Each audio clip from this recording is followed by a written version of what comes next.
This is a Reader's Digest version containing many of the interesting parts of the flat Earth theory. For those who have already started seeing things with new eyes, it will be mostly a recap, but there could be a few new angles you haven't looked at. For the rest of you who are new to this, the first question is invariably, is this a joke? Because it's a joke, right? And that's where we start, because it's one of our two basic childhood facts. 1 + 1 = 2, and the Earth is a globe. We're taught this before almost everything else, and that right there should give you a clue on how serious this secret is. But for those who have forgotten their history, here's the modified Men in Black version. For the first 4,000 years of our civilization, we believed that the Earth was a flattish disk, surrounded by a solid dome barrier called the firmament. All of the 5 major religions had their own version of this, and the churches enforced the belief. Then, around 1514, a man named Copernicus created a new model of the world. He stated that if the Earth was spinning around 1,100 miles an hour and circling the sun at 60,000 miles an hour, the world was then round. And while the math more or less worked, there was a problem. It was 1500, and the technology to prove such a theory wasn't there. The first balloon to carry people wasn't invented until 1760. Sailboats were the only travel over water, and the fastest thing on land was a horse. But the new worldview was promoted and took hold. The religions adapted to handle the new reality, and life moved on. More importantly, the globe model was quickly introduced into the education systems. Over the next 500 years, the challenges to this model faded, to the point where the globe was accepted as universally as physical laws such as gravity. Read that again if you didn't absorb it. For 20 generations, people believed that the Earth was round because there was a globe in every classroom they sat in. There was no proof. Hundreds of years went by, and still civilization had no way of proving the theory. Planes were invented around 1900, but until 1957, nothing could go high enough to give a true perspective of where we lived. And that's when everything got strange. The United States and Russia both sent up rockets high enough to take decent pictures, and what they saw scared them a great deal. How do we know they were extremely concerned about the sky? Because the US and Russia immediately started firing nuclear weapons straight up, and they kept firing for the next 4 years. A few things to keep in mind here. First, this was now 1958. Nuclear weapons were very expensive and hard to come by. These also weren't those nominal yield 20 kiloton toys we used on Hiroshima. This was high kiloton to low megaton, and we couldn't get them up fast enough. And the strangeness continued in other places. In 1959, only a year into the atmosphere bombardment, 10 nations, including the United States, made Antarctica off-limits to any colonization. A treaty was put in place and to this day remains intact. Over 50 nations now have signed off on this treaty. Do you know any treaty that has lasted that long between all industrialized nations? Moreover, do you know any piece of real estate in the world that is owned by no one? You would think at the very least one of the large oil companies would use their huge financial resources to explore this region, and yet they don't even petition the idea. The short version of the discovery is this. By 1958, the military had discovered the very solid upper and outer edges of our world, and had to create a way to put up "Do Not Enter" signs without looking obvious. It was tricky, but if there is one thing I have learned about the authority, it's that nothing is left to chance. Most of the work had already been done for them, so their job was primarily in the details.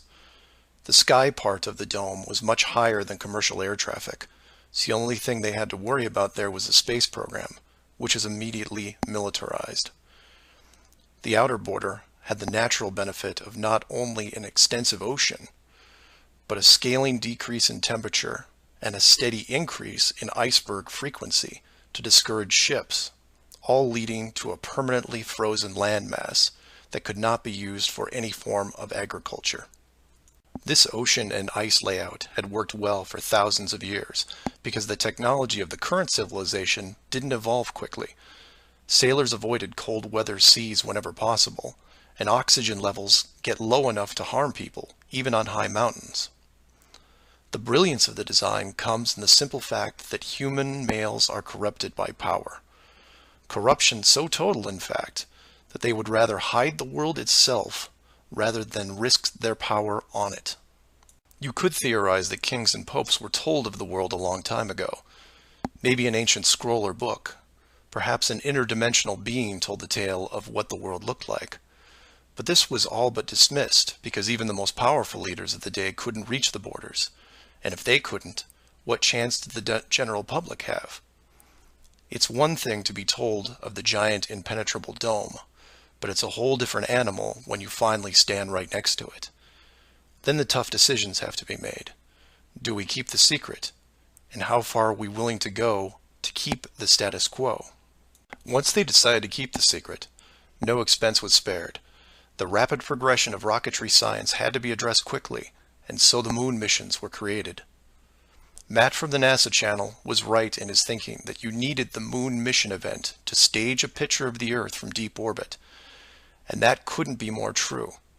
Establishing NASA as the frontrunner of space exploration also diverted people who would have otherwise created their own space companies for profit. The best engineers, technicians, and pilots were recruited to the NASA space program. Once there, they were compartmentalized on a need-to-know basis. The astronauts know of the deception and are sworn to secrecy under the penalty of whatever motivates them. Private space programs are discouraged, sabotaged, or absorbed into the NASA fold. Private sector spacecraft are just not going to be allowed for several reasons. The most obvious is the collision with the dome itself. The telemetry data from such a mission would show an impact failure at a certain altitude, and if repeated, would raise questions NASA just isn't prepared to answer. There are three perpetual questions about our world that can't be eliminated, but avoided at all costs. These are the questions you should ask yourself and others if this protective layer is going to be lifted. I'd like to preface this with a thank you to Max Malone, a conspiracy hardcore who has a knack for boiling down debates to a single paragraph whenever possible. It was he who said, after over 50 years and thousands of hours of space travel footage, both by NASA and other countries, there is no exterior shot where the astronaut completes the simple act of panning the camera 180 degrees, let alone a full 360-degree sweep. This has never happened on any moon mission, exterior space station, nothing, ever. Statistics will tell you that this would have already happened by accident years ago, but it hasn't, and it won't. This is because of the rule they cannot break, the same rule that applies to television set shows that never show the fourth wall. Why? Because there is no fourth wall. Number 2. When you search online for pictures of the Earth from space, 95% of what you will see is a collection of artificial composite shots. In 2000, when I did this search, there was exactly one picture by NASA showing the bottom part of Africa and Antarctica. Now that picture is hidden within hundreds of simulated images. There are HD cameras everywhere, and no one is taking a shot of the Earth, because you can't get enough altitude to do it. Number 3. The commercial air travel routes for the southern hemisphere are wrong. This is an easy thing you can check out in 60 seconds. Take a map reading of the distance between anywhere near Australia and anywhere in South America. It's a straight shot across the South Pacific. Now find your favorite travel site and try to get there non-stop. See what happens. The routes start turning ridiculous. I used to business travel for years, and I've never seen anything like it. It's the one thing in the general public world they can't hide, the actual distance between these two places. On a round world, the flight is easy, just a straight shot across an ocean. But on a flat world, it becomes the greatest distance between 2 points. There are no shortcuts, so they distract you with multiple connections and layovers. It's only blind luck that the United States was in the northern hemisphere. Otherwise, the increased traffic would have raised eyebrows by now. I know. I know. It's madness. It's lunacy. There are people who will tell you straight to your face that all the leaders of the world are lizards, and yet these people laugh out loud when you say the words flat earth. I was, and still am, a huge conspiracy guy. I literally ran out of new tin hat topics to research, and I still wouldn't look at this one without embarrassment. But every time I glanced at it, there was something unresolved. And once I saw the near perfection of the whole plan, I was hooked. Do your own homework. Ask the questions. Get past the possibility and see if you can move into an even bigger picture. Like who built the dome and why. That's where it starts to get really interesting and things start opening up. I know I said years ago that the greater good was something that should be preserved, that JFK, Pearl Harbor, and 9/11 were inevitable. I still believe it, and I understand the decisions. The globe illusion, however, has run its course over the last 500 years. It's time to start again. If that means we end up getting the attention of who or what created this place and force the reset of the world, is that such a bad thing? I've put some links in the description that you might want to check out, like the current map projections used by the USGS, the United Nations logo, the Flat Earth Society, high-altitude nuclear tests, the Antarctica Treaty, among others. I'm not allowing ratings or comments on this video for several reasons. One, this topic seems to bring out the worst debates because of the initial denial. That, and I've seen dedicated trolls on the Flat Earth Society website who show up every day and say the same thing to new forum members. It's a joke. It's not serious. Nothing to see here. Kind of strange that there are full-time trolls on a site that has less than 500 members worldwide. That being said, please feel free to contact me at msargent23@comcast.net, or heck, just call 303-494-6631. I know no one uses the actual phone anymore, but I'll answer what I can. Flat Earth Clues Part 1, The Empty Theater. This is part of a series of clues that can help you get your head around both the design of the flat Earth system we live in and who has been involved in the deception to hide it from you. The clue you have to look at is built upon another conspiracy that has been around for decades, namely the space program. Most of those watching this are aware of the varying theories revolving around NASA, the Apollo program, the space shuttle, the International Space Station, and so on. The clue itself isn't based on one of these highly debated topics, but the lack of one, more specifically, motion pictures based on actual events. This, like others in the series, is something you can check out for yourself. Everything you need to reference this is online. To begin, think of all the movies involving space travel that you've seen in your lifetime. You'll start with the obvious: Star Wars, Star Trek, Alien, just to name a few. In fact, if you go through your own personal list, you could probably come up with over 100 different off-world movies without breaking much of a sweat. That part is easy. For the second group, try to come up with space movies that aren't fantasy-based. You'll get a list that has Red Planet, Gravity, Mission to Mars, 2001, things like that. These films will usually take on a not-so-distant future theme and where we could be down the road. And it's still a pretty good-sized list. These first two groups of films are encouraged by the authority because they reinforce the globe model through assumption. The entertainment system demands that the globe view and solar system concept is a given. Therefore, the actual worldview must also be true. Or to put it another way, if you're using your suspension of disbelief as you watch a movie like, say, Gravity, then subconsciously you're reinforcing the movie right on top of the real world. The more of these movies you watch and enjoy, the more the lines blur between what you want to believe and what you actually know. Watch enough movies about Mars, and you will be less astonished when NASA announces an actual mission to Mars. Same with the Moon, other solar systems, and so on. Releasing the movie 2001: A Space Odyssey in 1968, right before the actual moon missions, was no accident. It took the greatest director of all time 5 years to make, and several people who saw the theater screenings claimed that many military groups were listed in the credits, only to be removed years later. But 2001 is just a side note of this clue. For those who really want to dig into Stanley Kubrick's hidden vision, I highly recommend the documentary Room 237. A link to it is below as well. Now you are aware of the first two groups of space films.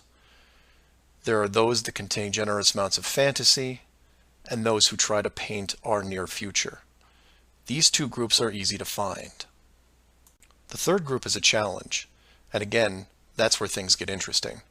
The moon missions concluded in 1972, and even though it's still considered the greatest achievement by mankind, no fact-based movies were made regarding it until The Right Stuff was released in 1983. Now you might say that it had only been 11 years, and maybe it was tough to get the rights, and so on. But that's not what made the film interesting. The movie ran extremely long for 1983, coming in at 3 hours and 12 minutes. It was an exhaustive look at the astronaut selection process, the competition, and the training facility itself. But when the credits rolled 3 hours later, chronologically, they had only gotten to the low Earth orbit missions. Just for fun, Google The Right Stuff movie and see how many spacecraft you can find. It won 4 Academy Awards and did a great job at the box office, but the Apollo missions were never touched. The only other major motion picture that involved the actual moon program was Apollo 13 in 1995, a full 12 years later. Apollo 13 only covered a single moon orbit and no landing or close-up reference to the previous missions below them. And after 1995, that was it. Nothing.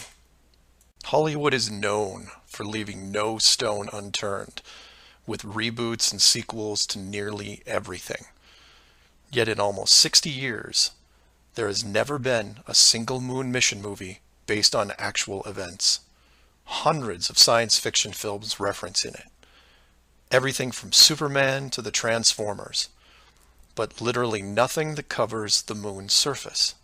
6 complete moon missions involving multiple vehicles, moon buggies, playing golf, and no one wants to touch it. Now, to be fair, there was a TV miniseries in 1998 covering the subject. It was produced by Tom Hanks, who got involved after starring in Apollo 13. There has been no professional production of any kind since then. Again, just for fun, Google From Earth to the Moon TV series and see what you find.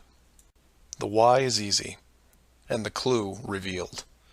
If Hollywood makes a movie about the moon landings, and it's indistinguishable from the real thing, then how do you know which is real?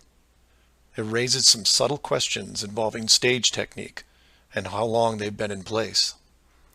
If Hollywood could fake it now, then when did they first have the ability? There is one other movie which stands out, and I mention it because I can't believe it ever got made, is Capricorn 1. The film's plot involved the faking of a Mars mission and how it could be accomplished. In short, it's part of the Conspiracy World Bible. I highly recommend it, and the link is below. To summarize, all space movies are encouraged by the authority, except for the ones that are based on actual accounts. Those are not allowed. The moon program has been buried in entertainment because the moon cannot be reached. It's either outside the barrier or just a highly rendered image, like any planet you see when entering a video game. The world is flat, and this is just one clue.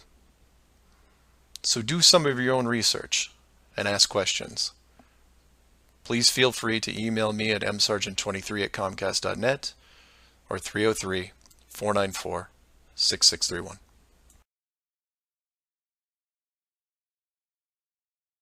Flat Earth Clues, Part 2, The Bird Wall.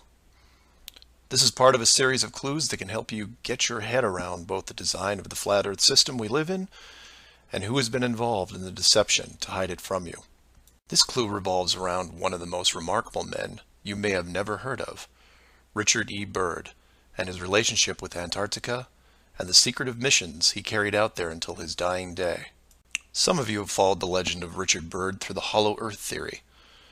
We aren't going to be covering any hollow earth in this video, but instead focus on the man and his involvement with the South Pole. The Reader's Digest version of Richard Byrd is as follows. Born in 1888, he became an American naval officer who specialized in feats of exploration. He was a pioneering American aviator, Medal of Honor winner, polar explorer, aircraft navigator, expedition leader in the worst environments in the world, and the youngest admiral in the history of the Navy. In addition, his list of awards takes up several pages in Wikipedia, including 3 ticker tape parades in his honor. In short, he was Indiana Jones on steroids. Some people will say that Roy Chapman Andrews was the real Indiana Jones, and you might be right. But Richard Byrd beat Indy 6 days a week and twice on Sunday. I mention all his accolades to paint a picture of credibility and trust. The governments of the United States and the world trusted his judgment and leadership, and took advantage of every chance they had to put him in charge of special missions. The first large-scale mission was an expedition to Antarctica in 1928. This was noteworthy because even though he had just flown over the North Pole in 1926, all expeditions from 1928 on were focused on the South. The expedition lasted 2 years, and during it, at the age of 41, he was promoted to admiral. His second Antarctic expedition ran from 1933 to 1935, and his third from 39 to 40. While in Antarctica, he was also an advisor for other countries who had their own expeditions, including England, France, Germany, and building off previous countries' expeditions from Belgium, Japan, and Sweden. He then helped lead U.S. Navy fleet operations in World War II, was present during the Japanese surrender in 1945, but then something strange happened.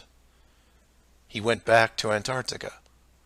Now, some of you aren't surprised because he'd been there since 1928, and I agree with you.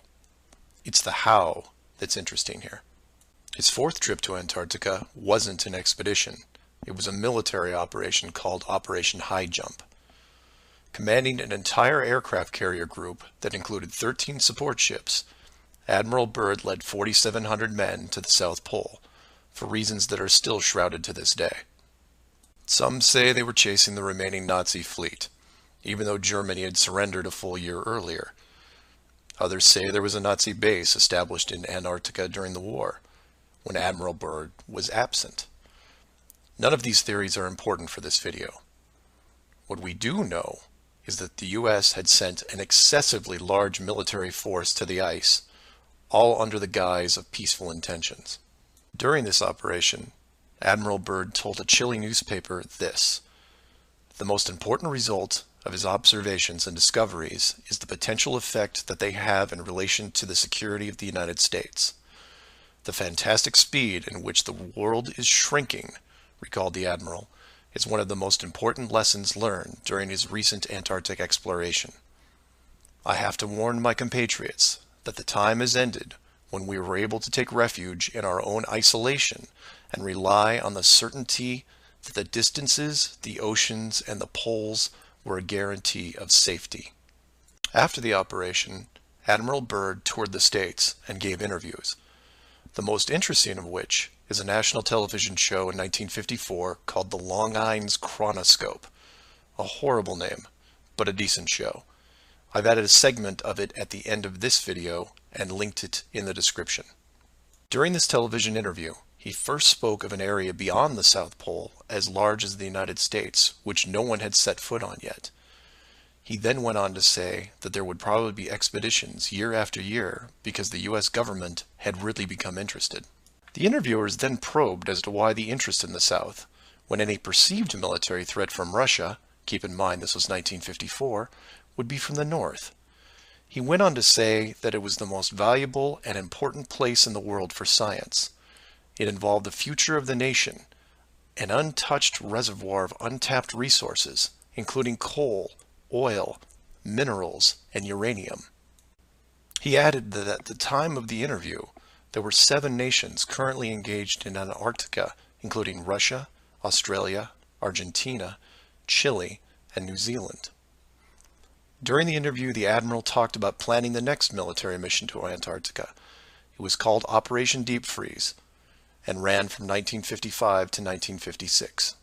The mission was completed, and he supposedly returned home. Now this is where you come in and say, so what? And normally I'd agree with you, except for what happened next. Nothing happened next. The missions just suddenly stopped, and that was it. No other expeditions, military or otherwise, were conducted on the continent, ever. Then a treaty was put in place banning any country from doing basically anything. The end. And if you're wondering what you're missing, it's this. Admiral Byrd goes on television, says that this massive body of land, most of which sits on a plateau 2 miles high, is rich with every resource you could ever want, energy rich, pristine, with no indigenous population or plant life, and every country that has sent teams is ready to carve it up like a big turkey. Not to mention, there's an expanse of land larger than the United States they haven't even looked at yet. And out of the blue, everyone just calls the whole thing off? There are no environmentalists in 1959. This is land of diner food and 20-cent gas. I'm calling total BS on this one. The dollar value of the initial resources find would have fueled armies of greedy companies. So what happened? They found the edge, that's what. And the last thing they were going to do was let unsupervised companies near it, regardless of the money. Even if it was hundreds of miles away, you couldn't allow resource corporations even into a safe area, and then years down the road as they expanded, tell them, oh, sorry, you can't go beyond this point. When the companies would ask why, what would you tell them? And now the interior of Antarctica is off limits, with no revisions until the year 2041. You can take tours of the outer islands, but there is a hidden line, enforced by the military, that you will not be able to cross. Because the interior is actually the exterior edge. It's there, it's hidden, and it's protected. The Earth you live on is flat. So do some of your own research and ask questions. Please feel free to email me at msargent23@comcast.net or 303-494-6631.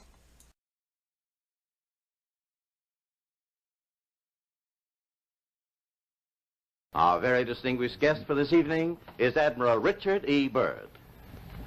The North Pole used to be a no man's land, but these are the days when, by buying a ticket on a commercial airliner, you can fly across the North Pole and drink a cocktail at the same time. You know, only 60 or more years ago, about 35 years ago, our guest tonight found out whether there was any land north of the North American continent. He made that first discovery flight, and I must say that Admiral Byrd, our guest tonight, is not only our greatest living explorer, but he's been an inspiration to countless Americans. Admiral Byrd, you've been to both the North Pole and the South Pole. Is there any unexplored land left on this Earth that might appeal to adventurous young Americans? Yes, there is. And not up around the North Pole, because it's getting crowded up there now, because they find out it's really usable, not only to live in, but militarily. But strangely enough, there's left in the world today an area as big as the United States that's never been seen by a human being. And that's beyond the pole on the other side of the South Pole from Middle America. And I think it's quite astonishing that there should be an area as big as that unexplored. This is a tremendous So challenge. there's a lot of adventure left down at the bottom of the world. Admiral, an expedition to which I believe you're the advisor is now en route. What is that expedition doing? Well, that's the icebreaker Atka, and it's a reconnaissance expedition. It's going down to the South Pole area to make certain observations and to look for some bases. They will be back in April, and they will report back and upon the information we get from that undertaking, we will base the bigger expedition that's to follow. Is that very definitely planned, or is that... That is being planned right now.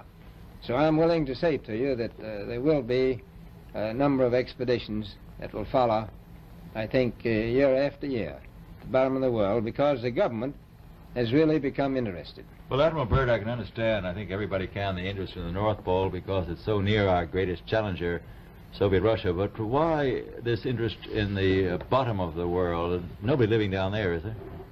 No, it's pretty cold. There's only one permanent resident, that's the emperor penguin. The little ones live further north. I tell you one reason they're interested. It's by far the most valuable, important place left in the world for science. That's why the scientific groups all over the nation are really interested. But more important than that, it has to do with the future of the nation, those to come after us, or even during your lifetime, because it happens to be an untouched reservoir of natural resources. And you know, as the world shrinks with an ever-increasing acceleration, far-flung places once useless, like we thought the North Pole was, and no man's land, become very useful. The bottom of the world will be important, not only to us, but to our allies. I was going to ask you, does it have military importance? It has some, and as the world shrinks, it will continue to shrink with an ever-increasing acceleration, thus bringing these places closer. And in the future, I can see a time when it will be very, very important strategically. Well, has the development of air power increased the strategic importance of places like the very much Parma so. Peninsula, was that? Very much so. Even now, if anything happened and we lost the Panama Canal, we would have to control the islands just north of Antarctica, which are part of Antarctica. Then between there and Cape... Admiral, you speak of the resources of Antarctica. What are they? What are the natural resources there? Well, we've found enough of coal within 180 miles of the South Pole in a great ridge of mountains. It's not covered with snow, enough to supply the whole world for quite a while. Well, that's the coal. Now, there's evidence of many other minerals. We are pretty sure there's oil. Now, that coal shows the bottom of the world. Now, by far the coldest spot in the world. Where that coal is gets 100 below zero in the winter. well, It was once tropical. So we think there's oil there, and there's evidence, probably uranium there. is it any secret? Is there uranium there? That would be the only thing that would be practical to actually go after, I suppose. Everything else would be economically unfeasible, wouldn't it? Well, as we recklessly expend our resources, the time will come when we'll have to go after that stuff down there. Well, you know, I avoided what you said about uranium. I'm not sure about that. I don't want to have the world fight over the Antarctic. And Robert, is there a competition among other nations to try to get information about Antarctica and possibly to secure some of these resources? Well, yes. There are now 7 nations very much interested. Russia is interested tremendously. That I'm sure of. Australia has an expedition down there. The Argentine, the Chile, New Zealand, Britain, and so on. Now, you can understand those people down there being interested because they live down there, the New Zealanders, the Argentinians, the Chileans, and the Australians. And so we don't do much about claiming anything. Admiral, you make this sound a little crowded. Are there that many expeditions now there or en route there? Well, you know, as I said, it's the most peaceful place in the world, but I don't think it will be for long because of this intense interest on the part of other nations and this nation. Flat Earth Clues, Part 3, The Map Makers. This is part of a series of clues that can help you get your head around both the design of the flat Earth system we live in and who has been involved in the deception to hide it from you. This clue looks into the USGS, otherwise known as the Map Makers of the World, and a few surprising things that they and others have in common with the flat Earth idea. All the reference links are provided in the description below, and I encourage you to check them out. For those of you outside of the United States, USGS stands for United States Geological Survey, a scientific branch of the U.S. government. Formed in 1879, and with the help of the ever-expanding American Empire, they quickly became the premier map makers of the known world. Currently, they have around 9,000 employees and an annual budget of over $1 billion a year. They also have extensive science departments covering biology, geography, geology, hydrology, and many programs tied to them. Their motto since the 1990s has been "Science for a Changing World," and I'm going to show you how true that really is. What does this large, really boring government group have to do with the flat Earth? To understand that, you have to look into their origins, which is in geography. To do this, you'll need to open another page that specializes in maps. The maps you see in this video are from Wikipedia, but there are others you can reference as well. The wiki list of map projections isn't much to look at as a whole, although there are a number of interesting takes on the world view. Not only do they have just about every perspective when it comes to the land we live on, but some detailed information on where the map originated, including name type, the origin or creator, and the year the map perspective was proposed. Now, some of these will be very familiar, especially the ones that you would see on your classroom wall. There are a number of variations here, but the one that has been debated on recently would be this one, the Gauls-Peters, which accurately shows the size difference between the continents, the most obvious clue being that the white continent of Greenland is actually tiny compared to Africa. But I digress. If you keep going down through all the different shapes, you'll get into circular maps, but only one of these is a top-down perspective that shows the continents in the center, surrounded by an unbroken ring of ice. In Wiki, it's called the azimuthal equidistant, and just to make it easier, I'm going to abbreviate and call it AE for short. Why is this map so interesting? Well, if you're looking at the Wiki page, you'll spot a few reasons. The first is that in the notes section of the map, and I quote, "Used by the USGS in the National Atlas of the United States." It also mentions that it is used as the emblem of the United Nations.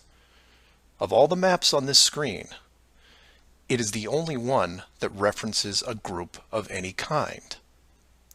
And if you keep this page open and navigate over to the Flat Earth section of Wiki, you'll notice towards the bottom of the page a similar map. I've referenced it here, and you can tell quite easily it's identical, but not referenced or linked as the AE model. To make things even more strange, we go back to the USGS model, and you see that it was first proposed 1,000 years ago, and you may think, well, that's a bad link. So you compare it with the person who proposed it, and you get this guy, Al-Biruni. Who was Al-Biruni? Well, he lived around 1,000 years ago and was considered one of the greatest scholars of his era, schooled in multiple sciences. Have you ever heard of him? I hadn't. Maybe it's multiple bad references in Wiki. Well, no, because NASA knows who he is and named this moon crater after him. So why is the USGS using a version of the world map designed by a 1,000-year-old Persian scientist? Because it's correct. That's why. So to be clear, let's compare them again. The United Nations flag, the USGS official map of the Earth, and the Flat Earth model. All identical, but one isn't recognized and instead ridiculed as an outdated look at the world. And this is one of those political quandaries that the authority gets stuck in. The short version is this. The government is on the same page as the flat Earth, but they can't admit it, even in confidence. We know the Earth isn't flat, they say, but it really is. We know you use the same map as we do, but ours is just an image. And anyone who says differently is obviously crazy. It makes you wonder how long the USGS has been using that model as an official reference. The United Nations started using it for their logos in 1945, and then made some final adjustments in 1947.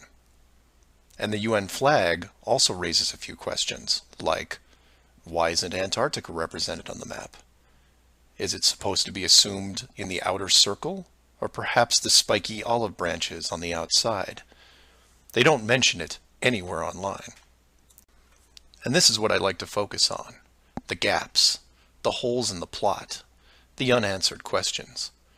The USGS using the same map as the flat Earth, but not saying why, not recognizing it, or that you can't link the very same image from the Flat Earth Wiki back to the actual AE definition of the projection. The authority figured out in the 1950s all of the borders of our enclosed world, and have done a great job hiding it over the decades.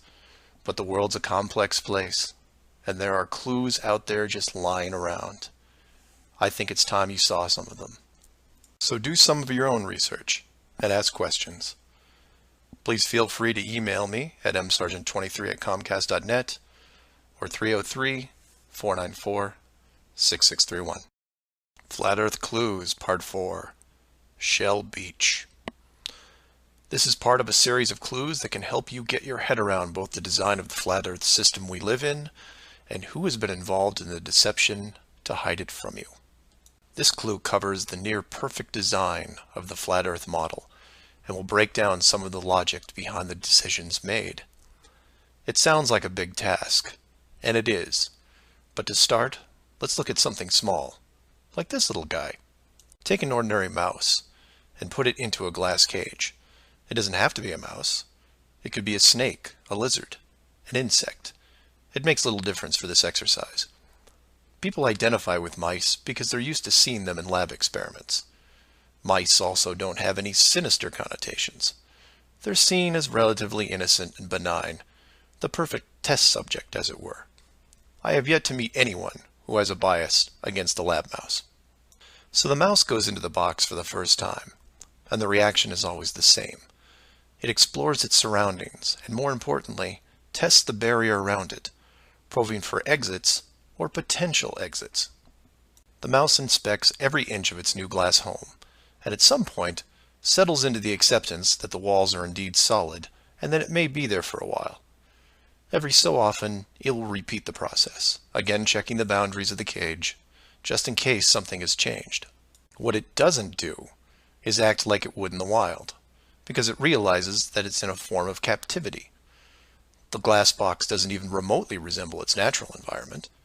You could put this box in the middle of a forest and the mouse may feel slightly better about its situation, but it still knows that it's been trapped against its will, and will settle into a non-native lifestyle. You could take all the other small animals that could be substituted for a mouse, the snake, the lizard, the insect. It makes no difference. The result will invariably be the same. Repeated probing for escape routes, then acceptance. Take the same animal and now put it into the middle of a 100-mile square wildlife preserve, surrounded on all sides by a similar type of glass enclosure. The creature doesn't even bother to rush the size of the preserve and start testing the boundaries, mostly because it's out of visual range. It could be days or even weeks before it even encounters a single fence. The animal's routine is spent doing what it normally would do. It eats, it sleeps, it breeds. It does everything that it would naturally do in the wild. If one day the animal approaches the fence, there might be some curiosity, but any anxiety is quickly resolved by just turning around and heading back into the vast expanse from which it came. The fence does not pose a potential problem for the animals in the preserve because it is so small compared to the expanse they live in, and dwelling on it doesn't hold any interest. We're assuming here that the fence is high enough to discourage flying creatures as well, deep enough to stop burrowing classes, and if you want, reaches the floor of any nearby bodies of water, stopping any clever aquatic types. The point here is that all creatures great and small inside a giant wildlife preserve, when encountering the fence, wouldn't care. They would all, in their own way, just shrug and move on with their lives. However, if you take a human, male or female, regardless of education or nurturing, and put them in the exact same wildlife sanctuary, the response would be quite different. When the human approaches the glass fence, they don't see it as a minor distraction. They pause, they wonder, and more importantly, they ask questions, either internally or amongst others. Why is the fence here? How far does it reach? Can I dig underneath, or climb over, or go around it? These questions continue in a way you might imagine, but eventually a bigger question jumps to the top of the list. Who built the fence? It is that which changes not only the type of questions being asked, but how the human being, or beings, look at their world. The giant wildlife preserve suddenly gets smaller. Each new fence border discovered starts to artificially constrict their expanse, even though the dimensions haven't changed. Before long, the preserve, their home, loses some of its relevance. The fence is a reminder of the unknown. It provokes fear and endless speculation within the human. Given enough time, the importance of the preserve continues to be reduced, especially in relation to the fence. And the reason why it's so engrossing for the human is simple. It's there. It's real. They can see it, and maybe even touch it. Adding more humans to the equation increases the disparity of the situation by orders of magnitude. Have you seen the fence? Do you know how long it's been here? Have you ever known anyone that's been outside it? It's older than us. Who is responsible for the fence? What can we do to appease the group that created it? You can see what this might lead to. A long-lasting group hysteria would entrench itself within the population, grab hold and never let go.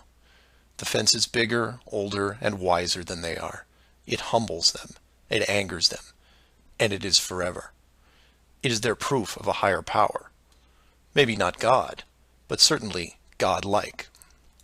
No civilization, regardless of technology, discipline, or age, would be able to cope with the existence of it. For the human psyche, there are just too many questions that go unanswered. Life would never be able to progress normally. To summarize, a garden variety wildlife preserve would work for 99.99% of all the world's life forms. For human beings, however, you would need to make some modifications, or really just one big one. So let's take a look at a few examples of how this could be accomplished, and from there expand it. The first failed example can be seen in the 1998 movie Dark City. This is a good starting point to get you in the right mindset. The premise here is that an advanced race creates a small flat Earth area, complete with a traditional dome. The design, however, is initially flawed in that they built the city all the way to the outer edge, leaving no room for error. To compensate for this, they altered the memories of the human population on a regular basis, therefore repressing any long-term investigations. However, in movies, there are always anomalies, like the police officer who realizes that even though he remembers visiting a place called Shell Beach, there is no way to reach it, because Shell Beach is outside of the flat world and never existed. He just keeps going around the circular city that has no exits. In the end, another man, the hero of the movie, makes it to the edge, steals the advanced race's power, and creates an ocean, which really should have been there in the first place. Move from there to a movie released only 4 months later called The Truman Show. Inevitably, all flat earthers have to take a hard look at this movie from a technical point of view. The movie follows the same lines as Dark City, but in a much more relatable premise, that of a giant television stage built so that the outside world can watch a person go through his life without any knowledge that he is living inside a flat world, surrounded by a physical dome. The movie is interesting on several levels, including construction. Using their existing model of a small town, bordered on one side by a large lagoon and wilderness, and the other a seemingly expansive ocean, while better than Dark City, still had its flaws. For one, it was less than 20 miles across, and even though Truman's desire to explore was repressed, there was still a chance that he would venture to the outer edge, which is where the movie ended. But for the most part, it worked. Truman believed the entire scenario because he was born into it, and then lived 30+ years without any reason to doubt where he was, which could be said for any of us. If it wasn't for the, and we'll say movie mistakes, that the studio fell victim to, then the show would have never ended. And this then raises hypothetical scenarios like, how many kids like Truman could you have raised inside that dome? 10? 50? Now, logistically, you can see how it might be problematic in keeping tabs on that many kids, especially as they got older. But with enough sleight of hand, it could be possible. A fictional situation just like that was made into the 2004 movie, The Village. And even though it turned into one of those M. Night Shyamalan plot twist things, the premise was very feasible. A wealthy group of idealists buy a large parcel of land in an existing wildlife preserve, create a small town from the 1800s, and raise children there. They pay off government officials to keep planes far away and spread a myth that monsters live in the forest. As far as the kids are concerned, they actually are living in a small Pennsylvania town in the 1800s. And being born into it, why wouldn't they? If the story continued, eventually the elders that founded the town would all pass away, leaving the children to pass on the legacy, free from any burden of guilt that their world was not what it appeared to be. And keep in mind, this was done with very little land manipulation and no dome. This then circles back to how many actors the fictional Truman Show really needed to hire. Other than the leads who did product placement, the rest of the town could actually just live their lives like anyone else. Use phone lines to call outside, go to restaurants, watch television at home, and so on. But again, I digress. Assuming the technology was possible, how many people like Truman could you keep in a dome the size of, say, a state that was hundreds of miles across? Probably thousands. If you kept expanding the size of the dome to a few thousand miles, well, then you're talking millions. But when it gets that big, something interesting happens. You don't need the actors anymore. Started up like The Village, and within just a few generations, everyone is oblivious. And you can leave them to their own devices. Starting to sound familiar?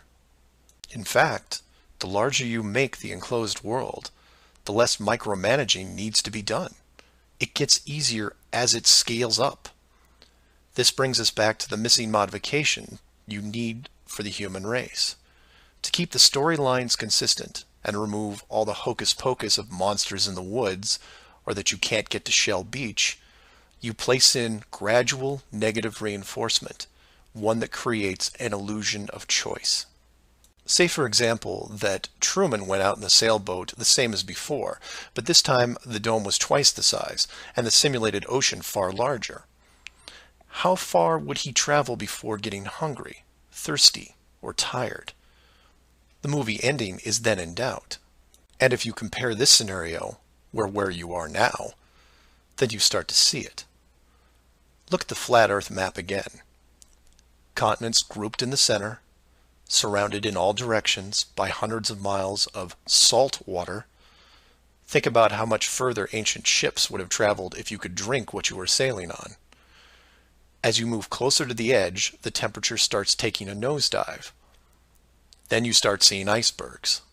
If that doesn't stop you, then you run into what we call Antarctica, which is a steep climb 2 miles up with no plant life or indigenous livestock animals. And if you had the wherewithal to make it that far, you would still have hundreds of miles of endless ice and snow. It's easy to see why so few people have gone the distance. Compare this to the upper ceiling, which is much easier to maintain. You simply decrease the oxygen rates so that every 1,000 feet up it gets more difficult to breathe. This slows down exploration over mountain ranges and discourages limited control flight, such as balloons. Also keep in mind that the dome itself doesn't have to be that high in relation to the outer ring. With commercial aircraft capping out at 10 miles and rockets less than 400, the dome would actually look more like a stadium roof, depending on how you wanted to display things like the sun, moon, and stars. An enclosed world with these type of safeguards would be able to sustain an unknowing population for, say, what, 4,500 years? Then you could artificially introduce a globe model into the scientific community, before the civilization technology reaches a point that could lead to discovery. And 500 years later, here we are. A civilization inside an amazing structure, doing what we would naturally do, while the authority stands by the gate and fears the consequences if we ever found out for ourselves. So do some of your own research and ask questions. Please feel free to email me at msargent23@comcast.net or 303-494-6631. Flat Earth Clues Part 5, The Status Quo. This is part of a series of clues that can help you get your head around both the design of the flat Earth system we live in and who has been involved in the deception to hide it from you. This clue covers the inevitable and sometimes frustrating question of why the authority would go to all the trouble of hiding the flat Earth. My hope here is to show you different angles and a progression of events, all of which lead to a very changed world, both physically and mentally. To open, we have to go way back to when the world was a much more simple place. You had your 5 major religions, including Buddhism, Hinduism, Judaism, Islam, and Christianity. Each of these groups had their own version of what is known in Genesis as the firmament, or the flat circular world enclosed by a solid dome-like barrier from where the creator, or creators, looked on. I'm not going to explore all the subtle differences between the groups. Suffice it to say that it's interesting that despite their differences that led to acts of horrible violence between them, there was no real Earth model debate. So around 500 years ago, the science community, led by Copernicus, who probably had a little help, introduced what we now know as the heliocentric, or globe model of the world, which in turn changed the solar system, galaxy, and so on. The religions, seeing that this globe model was gaining popularity, feared a loss in the fan base, so they all adapted their religion to include the globe model. From their point of view, it was a small change from a circular to a globe world, and really, in a few generations, who would remember anyway? The churches, mosques, temples wrapped up their flat Earth model in a metaphoric soft cloth and put it in the drawer with the good silver for safekeeping. Remember this, because we'll come back to it later. And hundreds of years went by, with science promoting all the aspects of the globe, and the religions promoting their beliefs upon this globe. The world kept spinning, so to speak, and everyone was happy. Then in the early part of the 1900s, you get this pesky explorer named Richard Byrd. He has family money, all the right connections, and secures basically unlimited funding and the government green light to probe every piece of unseen territory there is. It was inevitable, I guess. A young man who has an unquenchable desire to see all that there is to see, and then granting him the tools needed to accomplish this goal. He pulls a Truman and gets lucky, crossing the vast salt ocean, avoiding the icebergs, arriving at the frozen coastline, and he keeps going. He was never going to stop. One day, after crossing hundreds of miles of high-altitude ice and snow, Admiral Byrd sees it, a barrier. And to him, it's just a barrier, not the barrier. He is but a tiny speck in front of it. It stretches out on both sides as far as he can see, and straight up so far that he can't discover the beginning of the arc. The great explorer now has a new challenge, finding the shape of this thing. It's much like a blind man describing the elephant. Until you feel out the whole thing, what do you really know? If you look at the AE, or Flat Earth Overhead Map, you see the problem. To even determine the scope of the outer wall, you have to circle it. It would have taken months, if not years. You could use a series of ships going in opposite directions, or planes, but there are refueling stations that need to be built, and so on. His task was challenging to say the least. Admiral Byrd kept laying the groundwork of the great discovery until his eventual death in 1957. A year later, the United States and Russia found the upper edge. From there, the math was easy. And moreover, you could actually see the real world. Then, of course, there is the decision, or deception, depending on how you looked at it. The authority made the call to hide the actual shape of where we live, then sealed off the outer edge from prying eyes, and created the space program not only to reinforce the globe model, but to control it. There was really only one reason they cared about this, and it takes a while to process. So let's look at the immediate effects of actual disclosure and work our way up to the authority's biggest fear. For this exercise, we'll look at releasing the news today, instead of, say, 1958. While 1958 would have been easier, it's much more relevant and entertaining to explain it in modern terms. We start with a press conference by, let's say, the United Nations, who have discovered that the world is indeed enclosed in a giant high-tech dome of unknown origin and age. The public reacts with wonder and awe, trying to take in the sheer scope of this announcement. Facebook crashes, Twitter crashes, entire mobile networks crash. It's like hitting a beehive with a sledgehammer. News organizations around the world send teams to the outer edge to confirm the finding, and the general public is glued to their media devices. That's the good news, the excitement, the revelation, the positive shock. Then the bad news starts coming in waves, some of which you might not expect. The first is the immediate disbanding of NASA and all other world space programs, for obvious reasons. Most governments will secretly pardon these groups and keep them immune from class action lawsuits, the lawsuits themselves coming from NASA investment groups, claiming fraud. Regardless, everyone at NASA, despite their good intentions, is out of a job overnight. And this is where you would say, good, they deserve it. About time they stopped lying to everyone. Oh, but it doesn't stop there, because every contractor and subcontractor that are exclusively tied to NASA, they have to shut down as well. Fine, a few thousand jobs lost, no big deal. And the ripples continue to spread, some bigger than others. Observatories all over the world closed their doors, and the reasoning is this. If you've been looking at the ceiling for decades and couldn't tell it was a ceiling, then what good are you? Every university in the world that has an astronomy or astrophysics program, well, they don't anymore. Stephen Hawking, his book writing days are over. Carl Sagan, no more nova in syndication, I guarantee it. Those professors are going to have to retool their skills and be prepared to answer one giant question. How did you not see it? Weren't there clues? People start finger pointing, and it will continue for years. And still my fellow flat earthers will say, well, hell, that doesn't sound too bad. So some nerds around the world lose their jobs. So what? You don't get off that easy, is what. The finger pointing at the now defunct NASA will then turn to finger pointing at the government, who directed the whole thing.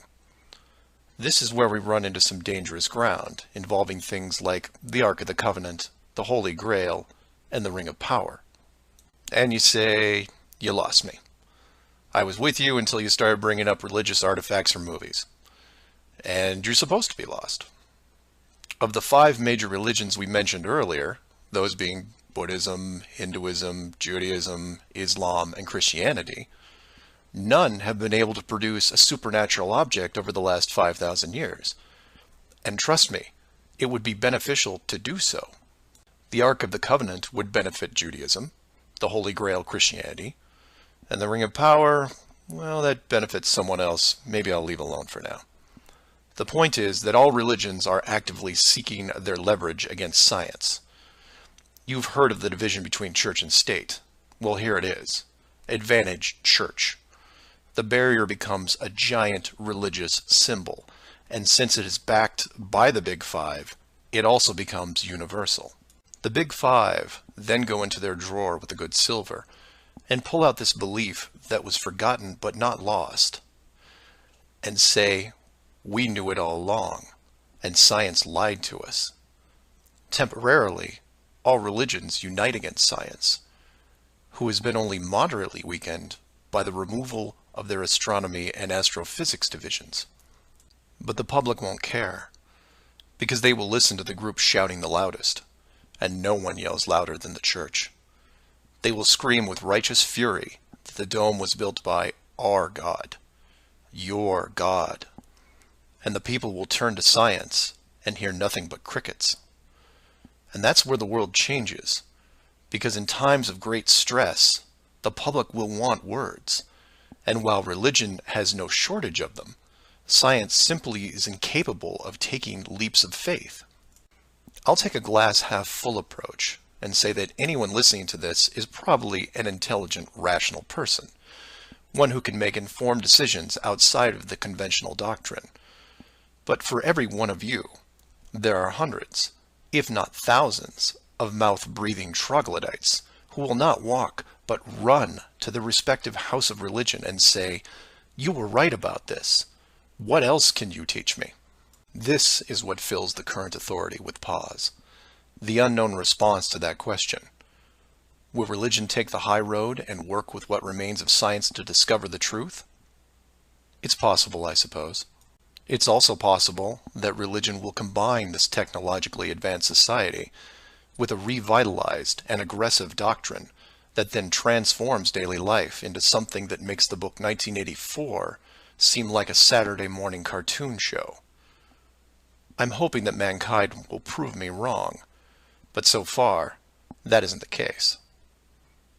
So do some of your own research and ask questions. Please feel free to email me at msargent23@comcast.net or 303-494-6631. Flat Earth Clues Part 6, Depth Perception. This is part of a series of clues that can help you get your head around both the design of the flat Earth system we live in and who has been involved in the deception to hide it from you. This clue looks into the inevitable design question below the surface, or more specifically, how thick the flat Earth design would need to be. To start, let's quickly recap the design features so far. A basic dome structure made up of advanced high-density material, thousands of miles wide, and at least 100 miles in height. The ceiling of said structure being projected upon by an ultra-high-definition system using super LED technology and a combination of 2D and 3D imaging to simulate all celestial bodies, including sun, moon, stars, and so on. This ceiling is then protected by a scaling decrease in temperature and oxygen levels to the point where human life isn't naturally sustainable above 4 miles. The lower surface of the dome structure consists of an organic layout of continents, grouped at the center, ensuring that no land bridge exists to the outer ring. This is then surrounded by hundreds of miles of salt water in order to limit sea travel. The salt oceans are then adjusted with a scaling decrease in temperature as the outer area is approached, to the point where salt water freezes, forming icebergs, further reducing sea travel. The outer ring is then elevated to a height of 10,000 feet, reducing oxygen levels, and a buffer zone of 300 miles is created. This zone is devoid of all life forms that could be used as food, further discouraging land travel. That all sounds pretty good, but we left out one thing: depth. Keeping human beings away from the ceiling is easy, because it requires higher technology. Protecting the outer ring is a little more difficult, but can be accomplished with layers of negative reinforcement. Protecting the actual common ground is a different challenge, because digging is basic. Everyone knows how to use a shovel, and most construction requires a generous amount of digging. In addition, natural resources such as coal, oil, minerals are harvested through large-scale digging operations. So it's safe to say that any human population is going to be digging a lot of holes, because it's easy and it's necessary to continue their way of life. That being said, how thick would you need to make the flat Earth model so that people didn't accidentally dig their way through? You could use the same method as the outside barrier and create a series of undesirable layers, ending in a solid barrier. But the ever-expanding increases in general population would create an unnecessary risk. If the bottom of the flat Earth was composed of, say, an unbreakable material, this would pique the digger's curiosity, and if repeated all over the world, would raise suspicions of design. while a solid barrier works at the end of a frozen wasteland where no one is venturing, or allowed, it doesn't do much if it's found in a mining quarry or someone's backyard. For that, you need something that hasn't been used up to this point. A scaling increase in temperature, all the way to an ignition flashpoint and then beyond. Now you will jump in and say, well, of course, we all know that there is molten rock below the surface. We see it in volcanoes and, well, volcanoes. Yes, you do. And we've all seen the cross-section diagram of the globe Earth, which shows ever brighter bands of molten structure and so on, which is why I included the wiki link in the description that covers the official view of the Earth's structure. And I quote, "Scientific understanding of the internal structure of the Earth is based on observations of rock in outcrop, samples brought to the surface from greater depths by volcanoes, analysis of seismic waves, measurements of gravitational and magnetic fields, and experiments with crystals at pressure and temperatures characteristic of the Earth's deep interior." In short, they have no clue on what's below them. None. In fact, the deepest holes ever drilled, which I've also linked in the description, only go down 8 miles. To repeat, no one has gone below 8 miles anywhere. And every drilling survey is the same, a scaling increase in temperature to the point where drill bits stop working. And you come back and say, but volcanoes. Yes, there are volcanoes, holes in the earth where molten rock is produced, under pressure, I might add.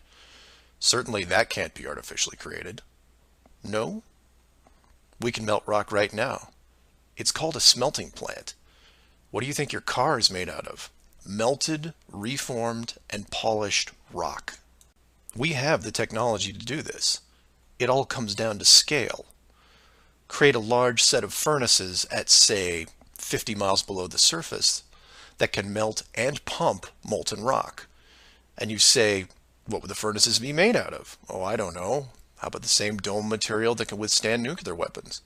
So you take the molten rock, locate a few random access points on the surface, and the rest comes naturally. Volcanoes also reinforce the Earth structure model that the molten rock goes all the way to the core, which then in turn reinforces the globe model, and then we're back to where we are now. A smoldering globe flying through space at high speeds that from a design standpoint makes no sense. So how thick would the flat Earth model floor need to be? Oh, for common use, say less than 100 miles, similar to the ceiling in scale. Large heat generators placed in a pattern, a thin layer of molten rock 10 to 20 miles down, which is really just a geologic pipe system to help with the generation of terrain. And there you have it. An efficient way of discouraging all those digging humans from reaching too far, combining a physical barrier with a mental one. 8 miles down and you're going to tell me what the entire core looks like? Give me a break. So do some of your own research and ask questions. Please feel free to email me at msargent23@comcast.net or 303-494-6631. Flat Earth Clues, Part 7, The Long Haul. This is part of a series of clues that can help you get your head around both the design of the flat Earth system we live in and who has been involved in the deception to hide it from you. This clue looks into a topic I only glanced at in the original guide, which is the southern hemisphere, or in the flat Earth model, the land masses closest to the outer ring. I like to give credit where credit is due, and the long haul title was given to me by a fellow flat earther who did some of the same research I did. The summary of the video is this. If you are looking to show someone how to view the flat Earth from a practical point of view, this is the example I would use. I'm going to show you how strange the world looks using just a few websites, some simple math, a couple minutes, and your brain. You don't have to write anything down, unless you want to, of course. I'll give you everything you need on screen and break down one of the examples as well. I'll also link the sites in the description for reference.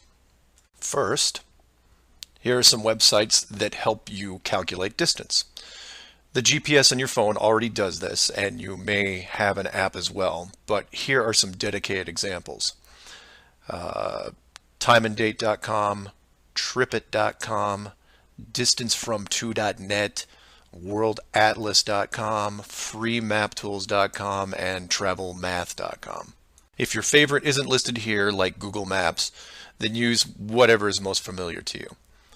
Now we are going to look at two specific groups of cities. The first group is going to be from the area around Australia, including New Zealand. We'll call this Group 1. Group 1 includes Melbourne, Australia, Sydney, Australia, Perth, Australia, Auckland, New Zealand, Christchurch, New Zealand, and Hamilton, New Zealand. The second group is going to be some cities in South America, all in the southern hemisphere. I mention this because if you go high enough, you will run into a few cities that won't work. Group 2 includes Rio de Janeiro, Brazil, Sao Paulo, Brazil, Brasilia, Brazil, Buenos Aires, Argentina, Lima, Peru, and Santiago, Chile. Again, there is a link in the description with many other airports. Now, these two groups are interchangeable, as you would imagine, so you can start or end with either Group 1 or 2. The results will be the same, and just to make it interesting, I'll use a slightly different example, which a fellow flat earther did the legwork on, and show you that even these two groups aren't exclusive. So you take anything from Group 1 and anything from Group 2, and you get some distances, ranging from 6 to 8,000 miles roughly. That's all I want you to do here is get that part in your head, noticing that the route is bent because they have to account for the curvature of the Earth. All these directions are what you would expect, a straight shot over the South Pacific Ocean.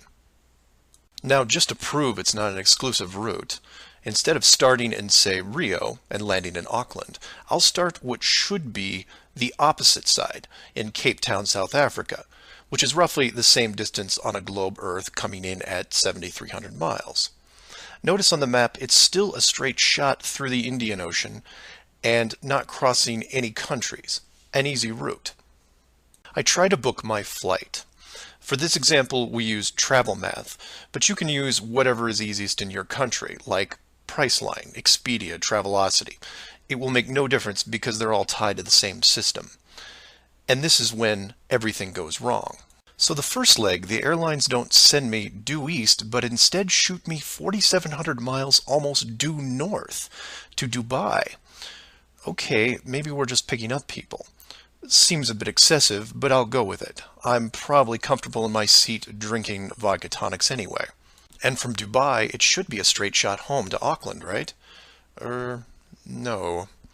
Now they send me southeast to Melbourne, a mere 7,300 miles.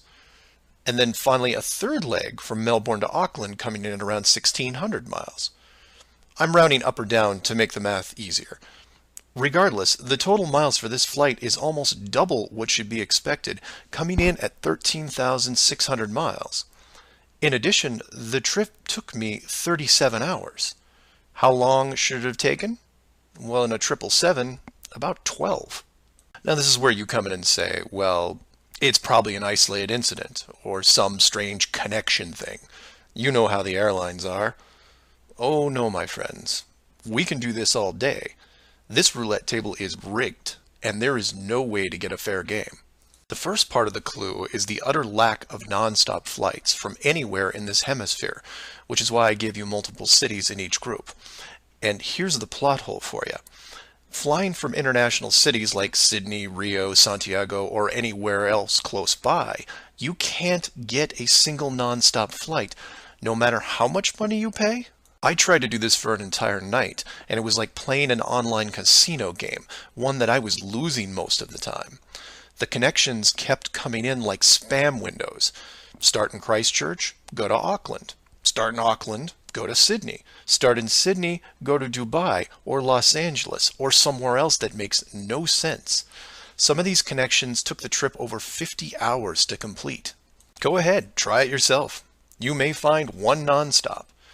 But even then, the strangeness doesn't end there, because the speed is wrong. For reference, I included an optimum cruising speed guide from a commercial pilots forum that lists all the international aircraft used in these routes. A 777, the current state-of-the-art flagship plane, designed for maximum fuel efficiency, has a cruising speed of 640 miles an hour. 7,400 miles comes in at around 12 hours. Try to find this route. It doesn't exist. It can't.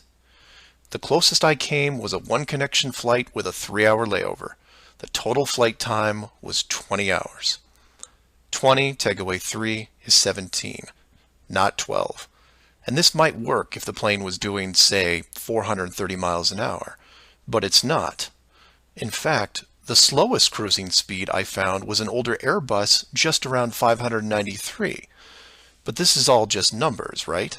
It is until you pull up the flat Earth map and look at the farthest 2 points, which just coincidentally are anywhere in Australia and most of South America. Or my example of Lower Africa, which you can see isn't west at all. It's a shell game, and a very good one at that. Keep people guessing with multiple connections and layovers, jumping from city to city. People just sit in their seats, trying to sleep through it. And then it hits you. Well, the pilots would know, right? They fly all day, every day. Certainly, they would have figured it out by now. Some of them would get suspicious, sure. Any decent navigator will be able to work out the speed, fuel consumption, and odd connections. But imagine what they would have to get their head around. First, they would have to ignore the world GPS system that has been leading them to their destinations without error. If you want some interesting side reading, check out the link on the history of the GPS. And I quote, "Developed in 1973 to overcome the limitations of previous navigation systems, integrating ideas from several predecessors, including a number of classified engineering design studies from the 1960s. Oh, and by the way, was created by the Department of Defense, the same people that closed off Antarctica. GPS went fully live in 1995. So if you were a pilot before then, you might have been able to pick up a breadcrumb trail. After that, very difficult. Plus, let's say you did figure out that something was off. Who exactly would you tell? The FAA? You would be looking around and wondering why you were the only one to see it. And then what? You make the leap of faith and see that the entire map system is wrong? Never gonna happen. You might as well just tell them that an alien spacecraft followed your plane around for 2 hours. We know what happens then. Start playing Flight Time Casino for yourself. See what interesting things you can discover. And while you're at it, show it to any pilots that you know. But don't forget to leave the words flat Earth out, because that's crazy, right? So do some of your own research and ask questions.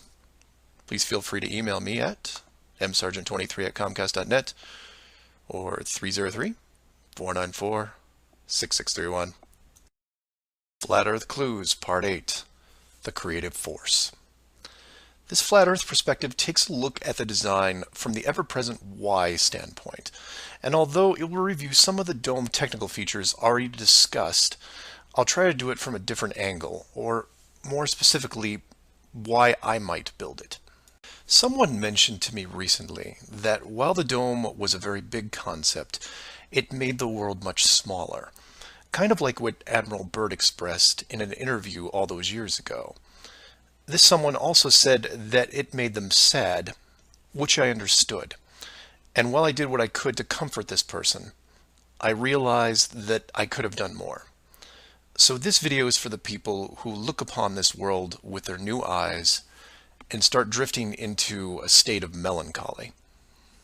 To preface, this isn't jail, nor are you lab rats.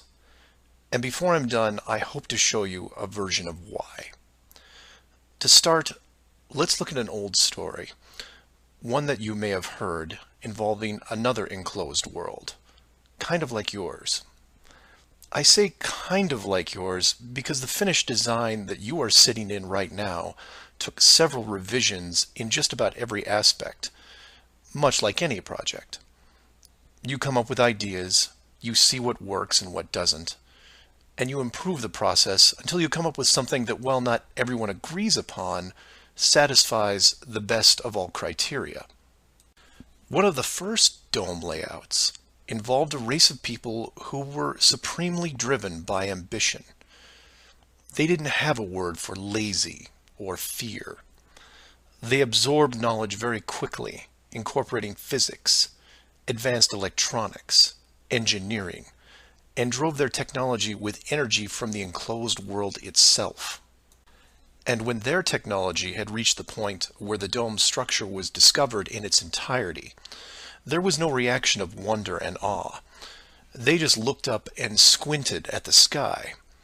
Eventually, those squints turned into glares. Oh, they had religion, to be sure, and it was tied to their daily lives, but to them, this wasn't religion. It was a challenge, almost like they weren't that impressed. Hard to fathom, right? Seeing that your world had borders, but instead of being afraid, shaking your fist at the sky with arrogance. But that's what they did. So much confidence and might that when they found out where they really were, a new priority was created. At first, they dedicated broadcast channels to calling the dome builders out, demanding answers, and ran them day and night. At the end of each cycle, the words kept repeating, "We know." But arrogance ebbs at patience, and their demands were met with silence, which was taken as blatant dismissal. This fueled their ambition even more. The people withdrew all their efforts from breaching the outer barrier and formed a new plan. If the creators were not going to submit, then they would build a bridge and meet them at the gates. So a building was designed. But to call it a building was to call the pyramids a sand castle. It was the greatest structure ever conceived, at least to them. It was to be over 30 miles wide and hundreds of miles high, enough to reach the dome ceiling itself, where they would meet the builders face to face. They abandoned nature completely and pushed aside ecologic systems to accomplish their goal. They cannibalized entire mountain ranges, which they used to admire and love, to acquire the raw material for the awesome structure. The work crews built with flawless precision, and it was obvious that it was going to succeed. A bridge to the edge of the sky itself. The work would only pause long enough for the mighty armies below to look up and yell, "We come for you," so loudly that on a clear day you could actually feel the dome shake. And the creators, faced with their first great challenge, decided to start again. And the people were changed, their language fragmented so that the builders couldn't continue. The tower was dismantled, their technology removed and forgotten, and the people scattered. A new group was introduced to the dome, divided in every way imaginable, so that unity was next to impossible, and everything slowed down. Languages evolved and devolved into other dialects, and the languages produced text, which produced different forms of culture, and some amazing things began to happen, the most important of which was the arts. The dome builders saw the artistic pool develop into several distinct forms. Everything drawn in any medium on a flat surface. Everything molded that took on a three-dimensional shape. Everything that produced music. All things that make up the human form and motion. And all the written works. Pictures, sculptures, music, dance, literature, the arts. Driven by passion, it is the very essence of what is good in humanity. Once this was recognized, all dome methods put in place were to cultivate and enhance this process. Land masses were adjusted with geology and temperature to support every kind of terrain, with mountains, rivers, oceans, plains, forests, jungles, deserts, all of it stunning, all of it stimulating the human mind, nourishing it. And the modifications continued with seemingly endless shades of weather. The sky was overhauled, a moon added, and layers upon layers upon layers of stars, so that one day, when the people were able to see further than their own eyes, there would still be something new to see. And the arts flourished, but there was a cost. The languages and division of cultures had put the population at odds, and wars were raging at regular intervals. The dome builders debated if the price was too high. Plans were drawn up to make more changes, until they noticed that the arts thrived even through the worst of conflicts, producing grace and beauty despite their burning world.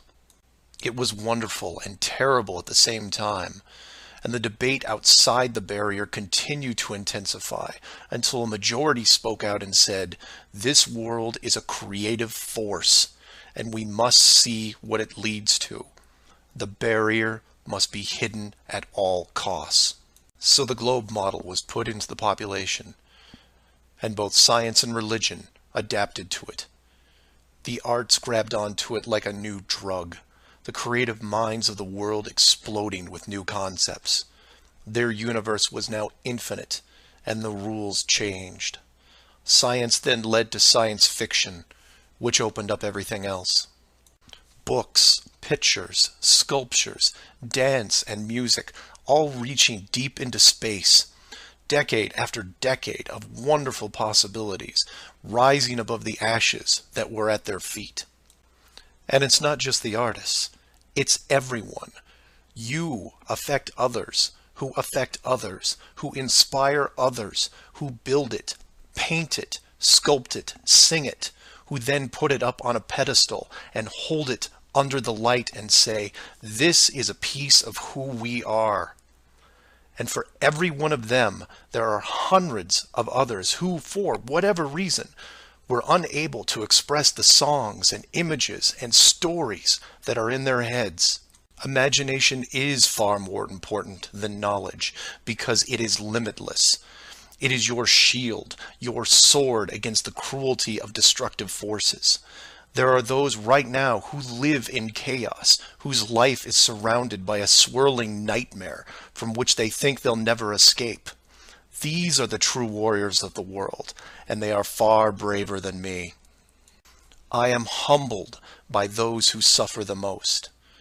Know that mountains were built for you. Oceans were built for you. All of this was built for you, your struggles, and your trials by fire. It may be today, it may be tomorrow, but one day the curtain will close and this stage will be struck. And when the dust settles, no matter where you are right now, you'll see the big picture and have new eyes, and you will be shown what wonder really is. And as you leave this most magnificent of theaters, heading towards the next, my hope is that you'll pause, look back at the stage and say, "I was actually in it, you know, right there in the thick of things, and it was a sight to see." Because it really is a hell of a ride. Imagine what the next one will be like. Earth Clues Part 9, The Magic Show. This is part of a series of clues that can help you get your head around both the design of the flat Earth system we live in and who has been involved in the deception to hide it from you. This flat Earth perspective initially started out as a problem-solving exercise that was going to be built into Clue 7, otherwise known as the Long Haul. But after some research and a little patience, it has evolved into something that warranted its own section, and is a perfect example of good things come to those who wait. So emails and phone calls have been coming in, almost all of them positive. Several people from around the world commented on the southern plane routes. They said that while 95% of the long routes in that hemisphere were connections, which in itself raises red flags, there were a few pesky non-stops that seemed to contradict the overall logic. The question then posed to me was obviously, are they real flights? Could they be put there to throw the Flat Earth group off? If it was a trick, could I figure out what it was and how it was accomplished? I accepted the challenge and started my impression of Morgan Freeman as he went up against the Four Horsemen magician crew. Now, admittedly, I was skeptical to start, because the flights went against the third rule, that being the flat Earth has no shortcuts. Only a globe has shortcuts. As in magic, I had to assume the rule was not being broken, but only hidden, or having the illusion of being broken. But first, I had to see the trick itself. I had to see the planes in question and see them make the route. Anyone can list a flight, but does it actually go from point A to point B? With the help of several other people, this was then put to the test. While just about everyone with a cell phone knows about GPS and how it can track things, many people don't know that even though it's a system built by the military, there is a very public aspect to it. So while your phone is tracked at all times, so are other things, most notably all air traffic. Now, if you're military, you could view military planes. If you work at a cargo carrier like UPS or FedEx, you can view transport planes. The general public is mostly limited to commercial air traffic. This can be viewed in several places, and the one I chose was planefinder.net. You can use others like FlightAware, Flight Radar 24, Flight Tracker. It makes no difference because they are all tied into the same exact GPS system. All these sites do basically the same thing, track every commercial plane in the world from start to end in real time. So I spend day after day looking at the Plane Finder global map, which you see here. At any given time, it's tracking between 3,000 to 7,000 flights that are en route anywhere in the world. You'll notice two different colors for planes, red and yellow. Yellow just means there's a 5-minute delay in processing and only applies to the United States. The point here is, in order to prove out these flights that go against flat Earth theory, I need to watch a few as they cross either the South Pacific or Indian Oceans. The web page updates automatically, but just to be sure, I close and reopen the page every 30 minutes or so and wait for an ocean plane. And I wait, and I wait, and I wait some more. Hours pass, days pass, and no red planes to entertain me. And somewhere in this process of me just staring at these empty oceans, waiting for a plane to cross, something occurs to me. Can you guess what it is? Nothing is crossing these oceans. Not non-stops, connections, multiple connections, nothing. But that's not possible, right? The planes have to reach their destinations. So I change gears and just watch the coastlines of anything in the southern hemisphere, and I start to see it. I follow a simple plane out of Brazil on its way to South Africa, which, by the way, is not part of the long-haul argument. It's offshore just a few hundred miles. I get something to drink, and when I come back, it's gone. Just a glitch, right? So I follow another, and another, and the same thing happens again and again. Once the plane reaches an imaginary line in the water, GPS makes it disappear. Then a friend who is also working on this problem sends me some links, which I've included in the description. I encourage you to take a look at them. At first, they don't seem like much, just an average flight log showing speed, altitude, locations, things you could expect. Then you scroll down to about 3:30 in the morning, and the location drops away and is replaced by either the word approximate or the word estimated. This then continues for the next 5 hours until, miraculously, 1 hour before landing, the flight log reestablishes itself, and the GPS system shows the plane in real time about to reach its destination. So to be clear to those who may not be seeing everything here, the flights are being dropped off GPS, and their flight data is also turned off and stays off until they are almost on top of their arrival point. And you say, well, that's how GPS works. Well, no, because the Northern Hemisphere has planes flying all over their oceans. And then you say that maybe it's a localized Southern Hemisphere thing. And I say, then why are all the flights over or near land perfectly tracked? Furthermore, this is a US-based system with Americans flying on vacation every single day. You're telling me that those people aren't going to be tracked? In addition, the Vanishing Plane Act is happening to not only the South Pacific and Indian Oceans, which I would expect, but also the South Atlantic, which isn't part of the flat Earth argument. There are a bunch of flights that cross this relatively small ocean between South America and Africa, and every one of the planes is hidden shortly after takeoff. So then you say, what would be the purpose of hiding those shorter routes in the Atlantic? It's because of something I didn't see right away. If you hide one flight, you have to hide them all. Showing the GPS routes in the Atlantic, but leaving out the Pacific and Indian Oceans would raise different questions. So the logic here, despite being very sneaky, is sound. The third rule is that the flat Earth has no shortcuts. If you look at the azimuthal equidistant map again, and look close, you notice that while the South Pacific, South Atlantic, and Indian Oceans make up the lower sections on a globe, they make up the outer ring on a flat model.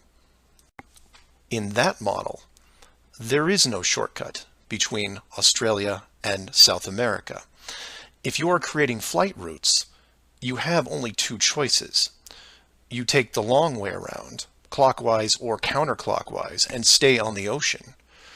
Or you cut across the land in the middle. But if you cut across the land, you have to create connections, because on a globe, it wouldn't make sense to fly over the top of the United States to get to South America. Neither of these choices are ideal. So the authority came up with a compromise. Disable GPS and lose the planes for every ocean flight in the Southern Hemisphere. Then reactivate them once the destination is reached.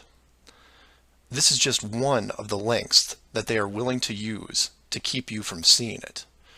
Don't just hide some things, hide everything, so that maybe the topic isn't addressed. And some would come back and say, well, nice going. You just pointed out a flaw in their system, and sooner or later, they will fix the gap. Maybe. But not soon, I think. Remember, this is a rule, not a guideline. They can't change the map, so they have to work within its limitations. If they have a better workaround, I can't wait to see it. So do your own research and ask questions. Oh, by the way, welcome to the Flat Earth, and enjoy your flight. Flat Earth Clues Part 10, Hiding God. This is part of a series of clues that can help you get your head around both the design of the flat Earth system we live in and who has been involved in the deception to hide it from you. As you can tell from the title, I'm taking a different approach. Eventually, I was going to have to address the question of what happens next, or what we do now with the information at hand. If you've made it through the guide and the first 9 clues, then at this point you're either buying into the flat model or on the fence. If this is the first one you went to because of the title, I recommend you go back, because we're not going to do much in the way of reviewing. But if you're still with me, then you would agree that 1, the world you've been taught has been kept from you, and 2, one way or another, you would like to prove this out. So how is this possible? The authority in question who created what you call the globe is guarding all the gates. They protect the sky, the outer edge, and most importantly, the education system that shows us at an early age what they want us to see. Nobody listening to this has their own spaceship or advanced rocket program. Nobody actually owns a long-distance icebreaker. And while some of you may have a private plane, I wouldn't recommend testing a military barrier that technically doesn't exist. But then again, you have to remember that this is not the story of David and Goliath. The hidden world was never going to be sustainable forever. As a civilization evolves, the tools the authority uses as a method of control become more vulnerable. I've learned many things about systems over the years, and one thing that I find most interesting is as layers of strength increase, the higher the chance that they can be used to your advantage. But maybe I'm talking in riddles. I should be boiling it down to what can be done by showing you what's being hidden, what's important, and how it can be spread to others without looking like a crazy person. To be clear, and I can't stress this enough, do not start conversations with the word flat earth. Think of it like Fight Club. The first rule of Flat Club is that you do not talk about Flat Club. Before you started waking up and watching all these things, you were like me. You laughed and mocked everything that was flat earth. You may have learned faster than others, but the knee-jerk reaction by 99% of the people was created the day they sat down in a classroom and stared at the globe. Look at the videos, not just mine, but others who are putting forward some great arguments, and ask the questions that people can relate to. I'm going to introduce 3 very important questions that you can use, each with a statement that precedes it, and each statement is a motivation for a different group of people. If you don't fall into one of these 3 groups, then I guarantee you know people that do. The first statement is this: you are being hidden. What do I mean by that? Well, this goes back to Clue 7 and Clue 9, which talk about the flights in the Southern Hemisphere.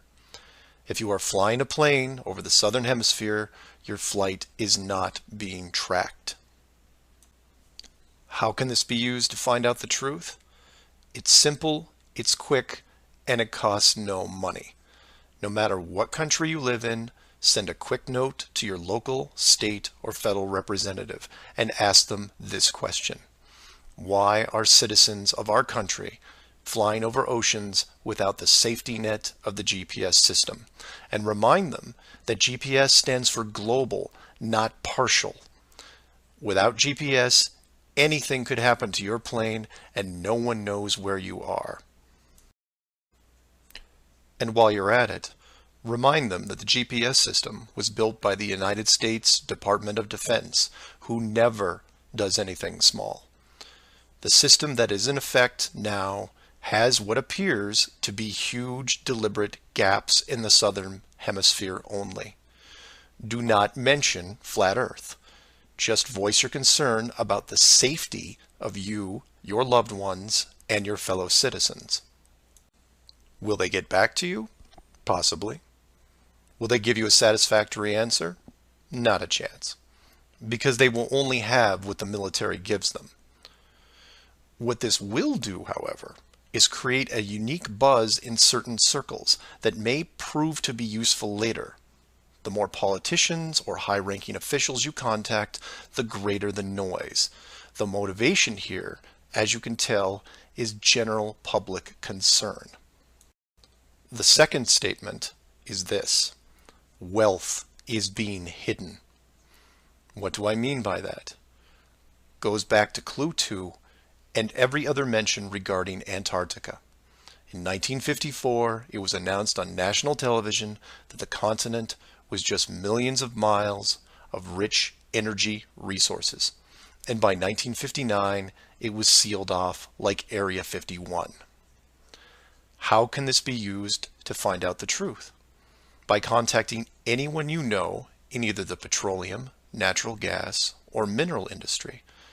This means ExxonMobil, British Petroleum, Royal Dutch Shell, Chevron, ConocoPhillips, BHP Billiton, Rio Tinto, Glencore, Anglo American, and there are many others. Find anyone in these companies and make inquiries about their prospects in Antarctica. Send them the link to the Admiral Byrd interview and ask them why, if there are no environmental conflicts regarding oil, gas, or mining, why aren't they allowed to even petition the idea, even when the world's energy resources are dwindling more every day? Put the sound of money in their ear. They may not be able to break through the decades of red tape laid out in front of them, but it will create a buzz from a different side, the motivation of greed, and of pristine resources just begging to be harvested. And finally, to preface the third statement, I need to thank all the people who have sent me stacks and stacks of biblical scripture, asking me to stop dancing around the title of the flat model and call the structure what it really is. And you know, they have a point.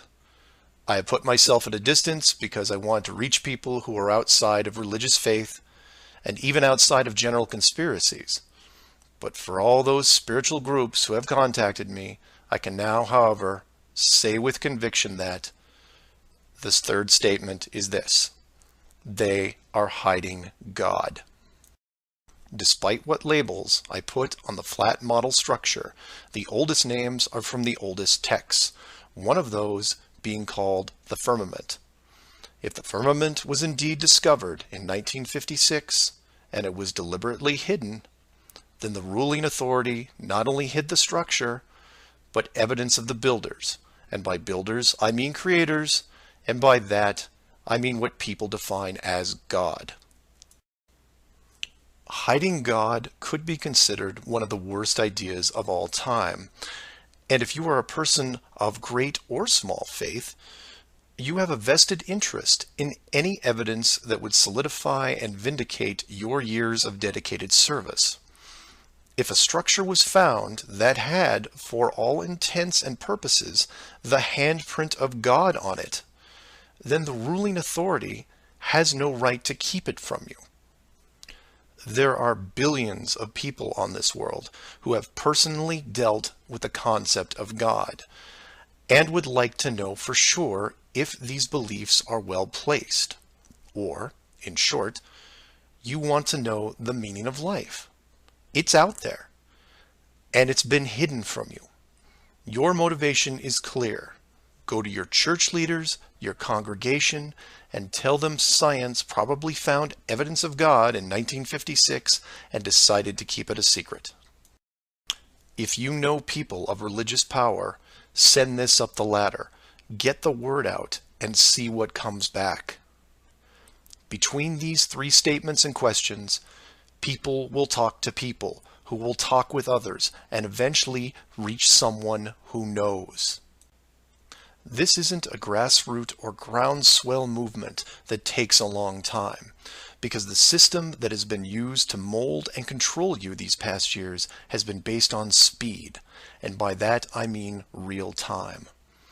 All it takes is a single video, a memorandum, one whistleblower, one key person, and everything changes, not in months or weeks or days, but hours. And in those hours, everything changes because of the speed. People all over the world wake up and look at the sky with new eyes, and things start to get better. One person, that's all it takes. One person to come forward and share what has been hidden for so long. Maybe someone who is tired of all the games. Maybe someone who has gone year after year burdened by such a heavy secret. Maybe you, who are listening right now, who is looking for a reason to come forward. This is it. And if you don't want to walk into the light and be the hero, I understand. But if you can't, for whatever reason, then be anonymous. Share the message and help us make this world better, because it can be better. For everyone else, give this person an opening. Give them the opportunity and give them the support they need to help reclaim what's left of our civilization, because we need it now more than ever. I will keep spreading the word for as long as I can, in hopes that everyone that hears it starts seeing things with new eyes. And I encourage each of you to do the same. And maybe one day we will learn to treat others better than we treat ourselves. Flat Earth Clues, Part 11, Souls in the System. This is part of a series of clues that can help you get your head around both the design of the flat Earth system we live in and who has been involved in the deception to hide it from you. This clue looks into the recent past, or more specifically, an odd but interesting piece of conspiracy lore. What I hope to show here is an example of how an enclosed system, once revealed, can change the world very quickly and in ways you may not have realized. To start, we need to go back a little ways to a controversial 2004 documentary called Astronauts Gone Wild. For those of you who missed this strange little gem, the summary is this. The producer-director Bart Winfield Sibrel went out to prove that all the moon landings were elaborate hoaxes. To do this, he set up interviews with the Apollo astronauts, giving them the impression that the interview was just routine. He then produced a Bible and asked each of the astronauts to swear on the book before the interview started. The interview was then supposed to be a series of detailed technical questions designed to trip up the astronauts. During the process, there was quite a bit of tension and some very uncomfortable moments, including one actual fist fight. Now, I'm not recommending that anyone actually go out and watch this hour-long documentary. For me, the astronauts have had to live with this guilt a long time, and leaving them alone seems like the humane thing to do. What interested me, and moreover what piqued my interest then, wasn't the unoriginal questions the reporter posed, but how the astronauts reacted to the Bible itself. None of the Apollo pilots would put their hand on it and swear that they went to the moon. In fact, most treated the book like it was made of plutonium. This puzzled me for years because it went against the basic rules of any cover-up, one of which is lie about everything.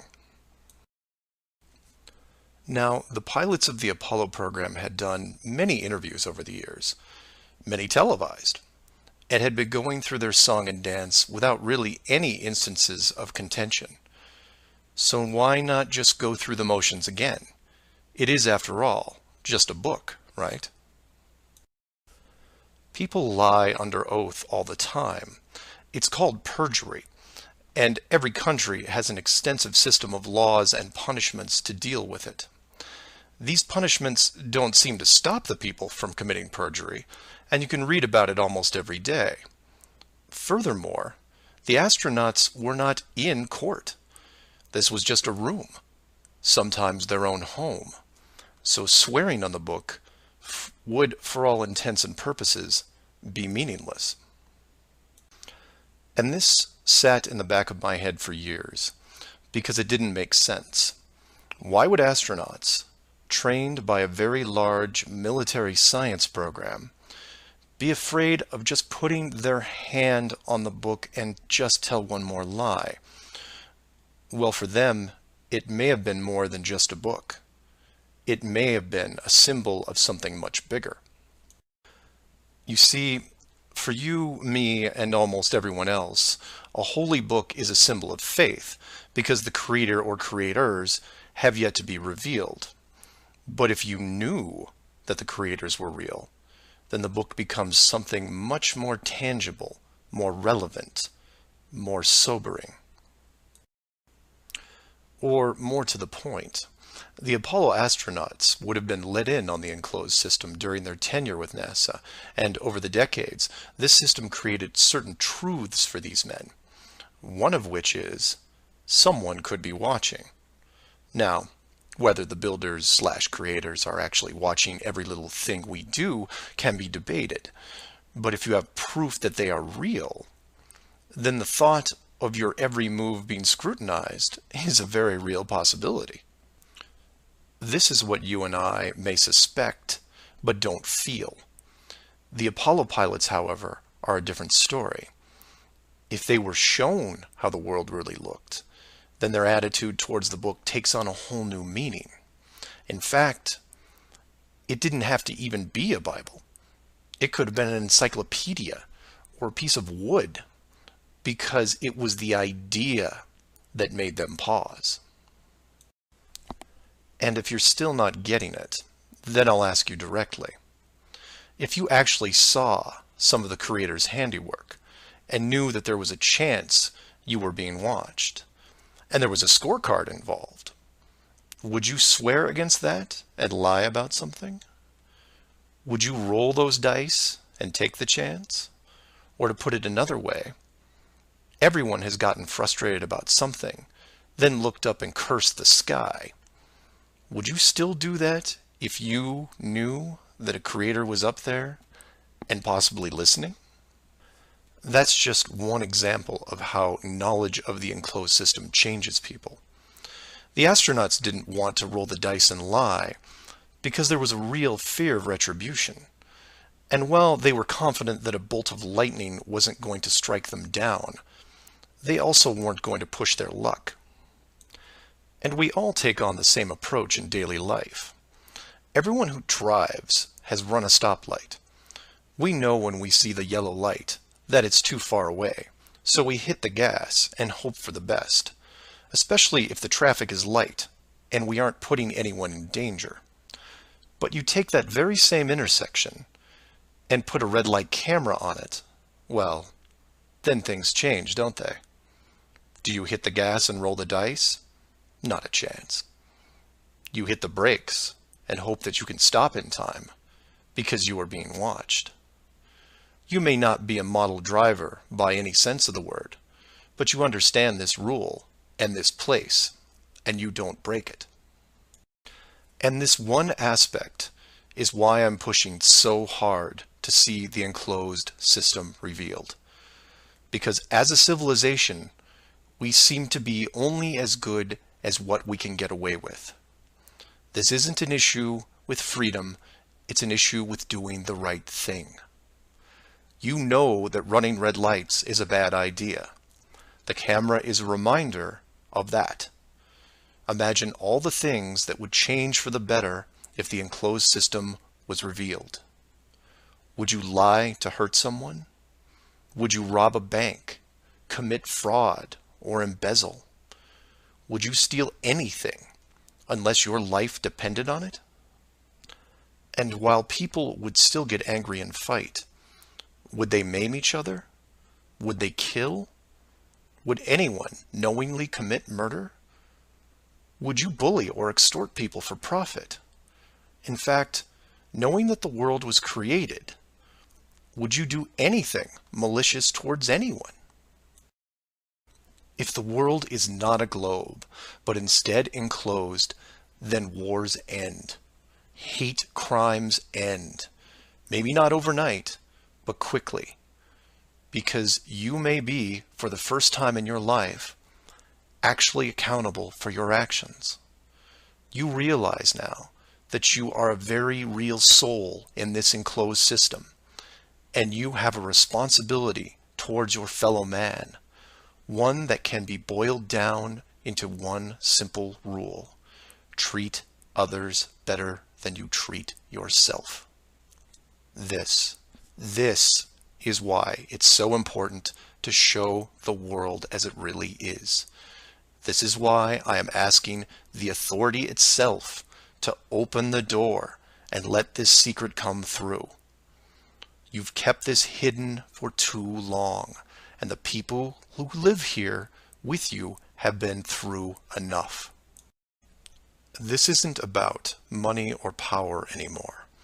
It's about our very souls, the essence of who we are. Wealth and titles don't define your heart. Hiding the entire world may have seemed like a good idea at the time, but we have gone way beyond that. Have you actually seen our home recently? This needs to be fixed, and it needs to be now.